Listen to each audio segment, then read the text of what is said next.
Alors, on va parler de ce qui s'est passé cette semaine, le sommet européen, et c'est pas fini puisque la semaine prochaine, il y a le G20 qui sera la suite logique de ce sommet européen, et des décisions importantes sur l'avenir de l'euro. Alors, on a vu qu'il y a eu des négociations pas toujours faciles entre la France et l'Allemagne, notamment. Qui a gagné le match? Ah, les banquiers. Les banquiers. La finance. Ce système fou, la Chine. Ce sommet restera dans l'histoire comme un Munich. Munich vis-à-vis de la finance et de la Chine.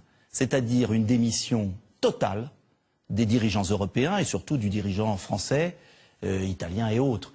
C'est gravissime ce qui s'est passé. Et je voudrais vraiment dire aux Français, ne vous laissez pas compter, d'ailleurs ils ne se laissent pas compter, par l'apparence des choses. On fait croire que c'est une grande victoire, mais rien n'est traité. Rien. Ce sont encore les contribuables, les peuples d'Europe, qui vont payer de leur chômage, de leurs économies, pour un système fou qui n'est pas réformé. Alors, on va y revenir justement, mais la crise bancaire de 2008, vous vous en souvenez? Oh oui. Et la crise d'aujourd'hui, Nicolas Sarkozy a été quand même au premier plan, on va dire. Est-ce que vous lui savez gré de ça? Je lui sais gré d'un talent de magicien.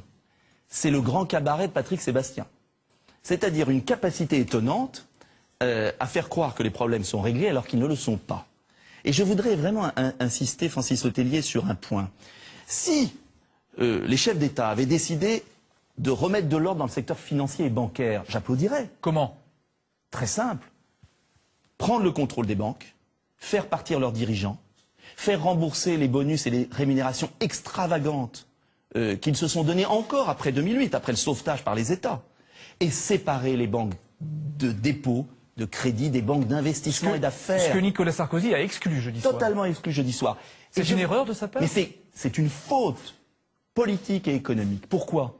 Parce que les économies des Français, l'argent des petites entreprises, des artisans, des commerçants, de ceux qui créent la richesse, ces économies-là sont perpétuellement jouées sur un système financier fou qu'on ne contrôle pas.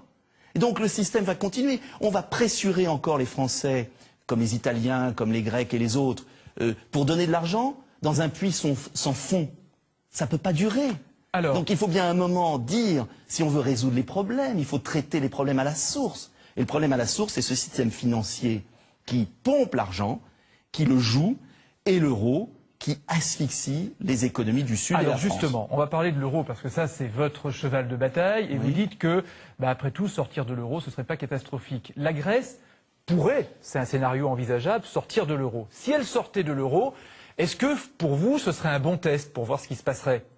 Je propose le passage de l'euro monnaie unique à l'euro-franc, l'euro-marque, c'est-à-dire à une monnaie commune. Je dis très clairement que le problème ne sont pas les dépenses, le problème ce sont les recettes. Quand, pendant 10 ans, comme en France, on peut parler de la Grèce qui est la situation empire, vous perdez 1 million d'emplois industriels. Il n'y a plus de recettes fiscales, sociales, il y a moins de pouvoir d'achat, il y a moins de consommation.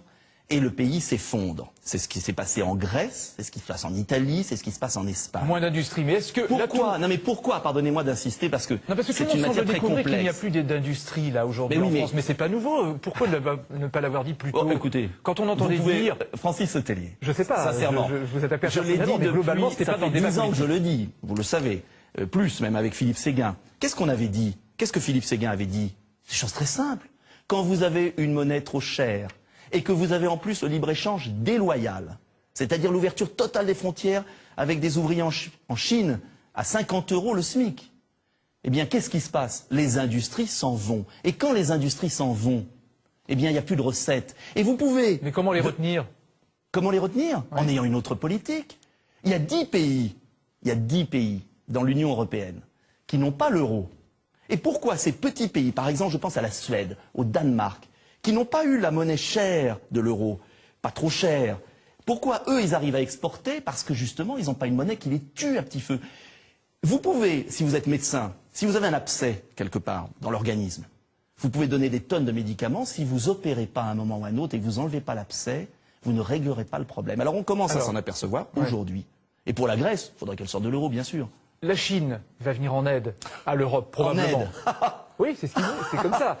Mais c'est extraordinaire, c'est Alice au pays des merveilles. Oui, mais finalement, est-ce que c'est pas un juste retour des choses? Parce que vous disiez, les entreprises vont en Chine. Mais finalement, si la Chine réinvestit en Europe, c'est un retour sur investissement. Ah ben oui, mais vous croyez qu'elle fait ça gratuitement? Elle triche avec toutes les règles du jeu.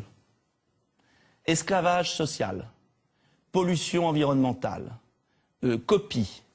Les déficits avec la France et l'Allemagne, l'Europe et les États-Unis sont colossaux, liés à une tricherie. Ce n'est pas un libre-échange loyal, c'est déloyal. Nos entreprises vont exploiter des esclaves là-bas et créer du chômage chez nous. Avec cette politique suicidaire pour l'Europe et les États-Unis, la Chine accumule des réserves extravagantes. D'accord, mais et elle vient maintenant, après avoir triché, nous dire je vais vous racheter. Et nos hommes politiques et nos dirigeants sont coupables de haute trahison. Parce que vous croyez que la Chine vient donner des milliards à l'Europe, par hasard? Non, mais une fois que vous aurez pris cet argent, le juste prix? C'est toujours ça de prix. Ah, vous êtes comme le président de la République, pardonnez-moi. Je pose la question. C'est une question, j'imagine. Ça m'étonnait de vous. Vous êtes comme le président de la République. J'ai été très choqué pendant l'émission. Il a dit une chose extravagante. Il a dit, moi, la Chine a de l'argent, je prends l'argent. Ah. Ça veut dire que quand il y a de l'argent sale, on le prend. La Chine, c'est de l'argent sale. Oui, c'est de l'argent sale. C'est de l'argent pris sur le nivellement écologique et social par le bas. C'est de l'argent qui ne développe pas la Chine, qui exploite son peuple. C'est une dictature communiste. Et je voyais M. Raffarin, dans une sorte d'exercice de collaboration incroyable, dire ce matin... Vous y allez fort. Oui, j'y vais fort, parce que c'est l'avenir de l'Europe. Jean-Pierre Raffarin qui collabore avec la Chine, oui, c'est gravissime. Parce qu'une fois que la Chine aura mis l'argent, là, l'argent, est-ce que vous croyez qu'on pourra mettre en place un protectionnisme minimum pour défendre nos industries, nos emplois, nos ouvriers? Bien sûr que non. Donc il faut résister.